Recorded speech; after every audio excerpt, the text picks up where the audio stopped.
What's up, everyone? Welcome to the first update of my account in 2024. I hope you guys had a great New Year's Eve / New Year's Day.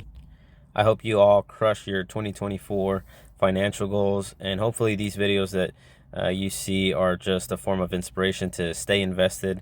You're going to see my portfolio throughout the year, and you're going to see that it's going to go up and it's going to go down, but I'm not going to sell unless there's a good reason behind it.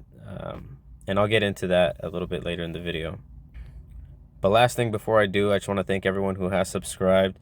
YouTube messaged me a couple days ago saying that the channel reached over 100 subscribers. So I appreciate that. Again, I hope the videos are just keeping you motivated to invest into your future, especially if you're nowhere near retirement. And even if you are near retirement, I think you should still invest. At least I plan to invest even well into my retirement.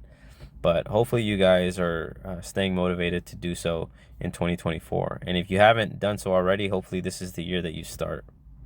With that being said, let's go ahead and look at my M1 account. If you haven't seen any of my other videos, this is this M1 account that you see here, this M1 net worth, this $90,900. It's made up of two portfolios, this being one of them. This one is titled High Dividend, and it's made up of individual stocks. And you can see here that the performance this past week has been negative. So we're down 0.44%.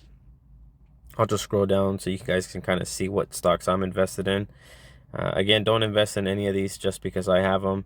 You should definitely do your own homework and see if this business is a business that you are willing to invest in and you are willing to have part ownership in. Okay, so I also go over the activity in my videos. As far as activity goes, I didn't make any purchases or sells, but I did have some dividends. I had $17.50 or 49 cents from T Rowe, $14.95 from Lockheed Martin, $32 from Best Buy, and $18 from HPQ. So that's this portfolio. The other one I have is this one titled 2030 Aggressive. This is my more passive form of investing. And it's that way I say passive because the majority of it is in this pie, which is made up of a bunch of ETFs, mainly through Vanguard. And so I don't look at what it buys whenever I make a buy order. So if we go back, we can see there's a pending buy order for tomorrow for $90. When it makes that purchase, I'm not going to care what it buys. I know it's buying ETFs, and that is the strategy for this pie. For this portfolio rather. I do have this small position in Apple, and the reason it wasn't in the other account, because it is an individual stock and it should have been in the other one, is because when I bought it, it had a small dividend. It still does. If we take a look, I'm not sure what the dividend yield is. Okay, let's see. So 0.5%. So I had a small dividend, and I didn't want to put it in the high dividend portfolio because that's what I wanted, was a high dividend initially. Now I know better. It's not all about the dividend, it's more about the business. So don't just invest into a stock because it pays a high dividend yield. It can be very dangerous, and let me show you why.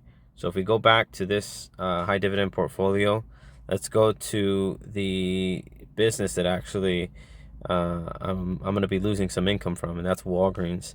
So they recently announced that they're going to be slashing their dividend.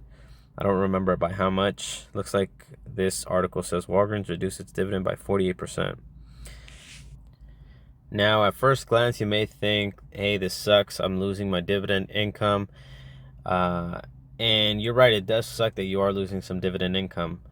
But on the positive side, at least we're hopeful that the management is going to use that freed up cash flow that they're now going to have from not paying the dividend and use it to pay down the debts of the business or somehow improve the business.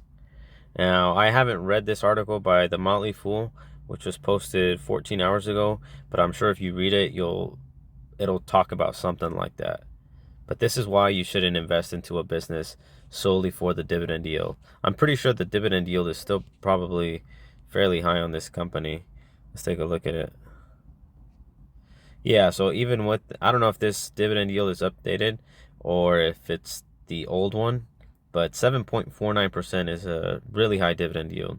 So don't think that just because a business pays that high of a dividend yield that it's going to be sustainable, that it's going to continue to pay that dividend yield forever, indefinitely, because it's not. And Walgreens is a prime example of that.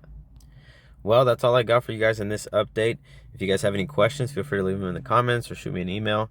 If I don't answer it, there's plenty of people in this community that are willing to help and probably smarter than me, so they'll hopefully answer it. See you guys next week. Peace.